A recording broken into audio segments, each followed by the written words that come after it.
And yes, you just read that title correctly. We were denied entry to get to Japan, meaning we couldn't board our plane. So it's pretty devastating because this happened not just once, but 2 times in 1 week did we have a big mix-up. So this is the story. We're going to explain everything to you guys right now. And hopefully if you're going to Japan, you're not going to make this mistake either. So yeah, it started in... So let's back it up a bit. Yeah. So we had this, we're going to be working with the Japan Tourism Board. So we've got all these attractions and things in place. So it's super exciting. So we've had this organized far in advance, if quite you will. some time. Yeah.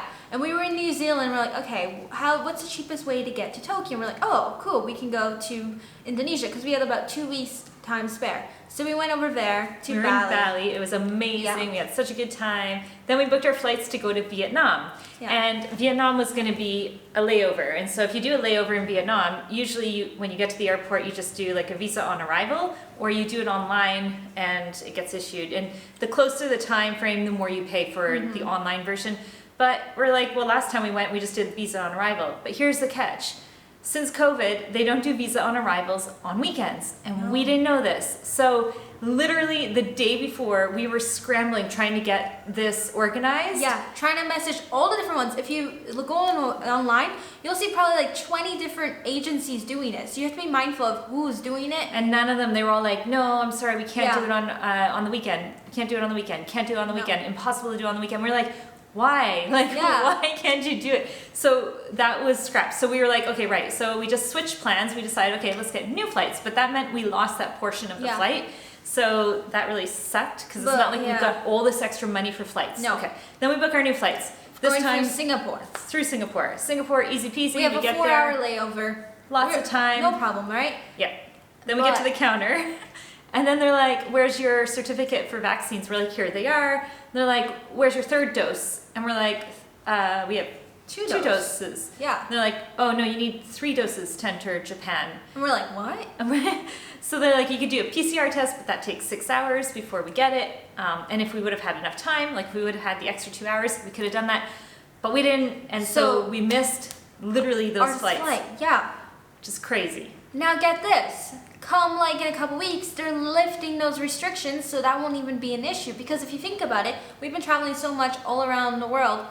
COVID's pretty much done in all these places, but Japan, there's still these restrictions. But Japan, apparently, and I think China, they're just not over with COVID yet. The rest of the world's over it, but they're not. So anyway, this was like devastating for us because we had Mongolia booked. Yes. So we had all these things kind of lined up, like boom, boom, boom, boom, boom. And we had to like shift everything, and it's usually easy, but because they have like this big holiday going on, some of the hotels are like overloaded and it's like not possible to switch. So we were like literally emailing here, emailing there. And then we were trying to figure out where are we going to stay? Where are we going to go? Do we go to Thailand? Do we stay in Singapore? Yeah, because we're like also on a budget. So you've got to keep in mind like, okay, now what's the cheapest option for a family of 5 and where should we go? So we were messaging hundreds of home exchanges. We spent like 2 nights in Singapore, and this lovely couple opened their door for us. They let us come and stay in them. They were so nice. So we were able to stay there 2 nights. We met up with some friends actually from Crimson Global Academy, which is nice. We saw them last year when we were in Singapore. Do you guys ever wonder how we make friends while traveling? Well, we're about to meet up with 2 of our friends here in Singapore. We're gonna go for a nice swim.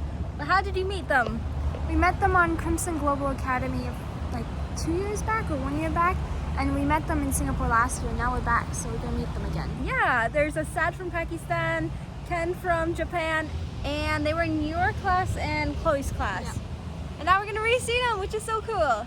And in Japan, I'm gonna meet some other of my classmates. So it's just amazing how the world's so connected online. Hey! We're doing magic tricks, having lots of fun. We went in the pool earlier. Yeah. Chloe's here. Okay.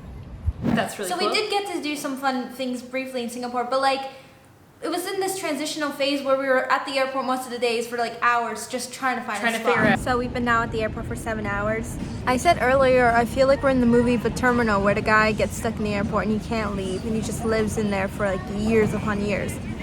But now it's been officially like over 7 hours, so now it's like becoming like, oh my gosh, it's true. And then we were thinking, oh, well, we'll go to Cambodia because there was a couple options. We could have gone to Thailand, beautiful home exchange, but we didn't want to book anything until we knew that Mongolia would be shifted. Yeah. Because we have things lined up in Mongolia that we're so excited to share with you guys, but we couldn't. So we were waiting for that email, and that email came through yesterday, the day before, something like that. So we were like, okay, now we can like figure out where to go. Last night we didn't take the bus. We basically stayed at a hotel. We came to the airport this morning because we thought, oh right, we can get to Siem Reap. But no, we didn't do that either because it's going to be like double the price by the time you pay your visa, and it was going to Phnom Penh, not to Siem Reap. Then we would have had to take another shuttle. And so in the end, we're going to go now take a bus to Malaysia, just to the border of Singapore, Malaysia. We're going to stay in an Airbnb for at least probably 4, 5, 6, 7 days or so. But everything else is lining up. Like Japan's now lined up, Mongolia's lined up, and Thailand's lined up for the future. So we're getting our things sorted. Yes. Looking for an Airbnb in Malaysia. That one has desks in it. Yeah. That one looks nice Desks and light. are key. Yeah. Internet's key. A nice TV. Bedrooms are comfy. So we haven't really done a full tour of this airport and Jewel here, but it's huge. And when you're inside, if you're going through the departures, there's like a sunflower garden, a butterfly garden, a swimming pool. What else? There's a movie room. We've seen it all before. Maybe we could put some clips here for you guys to see. If not, this Jewel area is a massive shopping mall with hundreds of stores, like everything you can think of. Zara to Desigual to watches, and then there's a beautiful waterfall. So yeah, this was our little visit. Now we are gonna jump on the bus to go to Malaysia.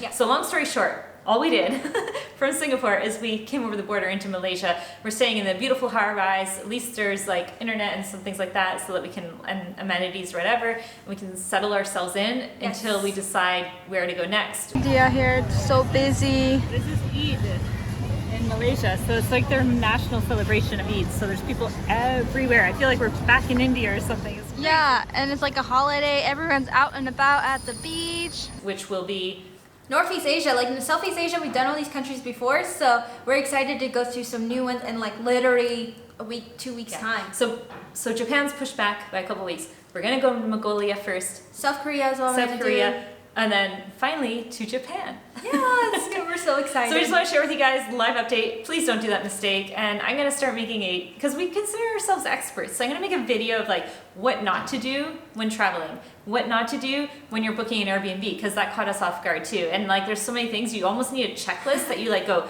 tick tick tick tick tick before you like do certain things to avoid the mistakes that we have done. So yeah, there you go. There's your live update. Really short and sweet. By the way, if you are just stumbling across our channel for some wacky reason, we're growing up without borders. So we're a family of 5, like Julia said. Traveling around the world. And we have this crazy goal to visit every country. So we're at 118 countries so far. Soon to be more in in a week. So stay tuned, and I hope you enjoy and follow along. So see you next time. Bye. Bye.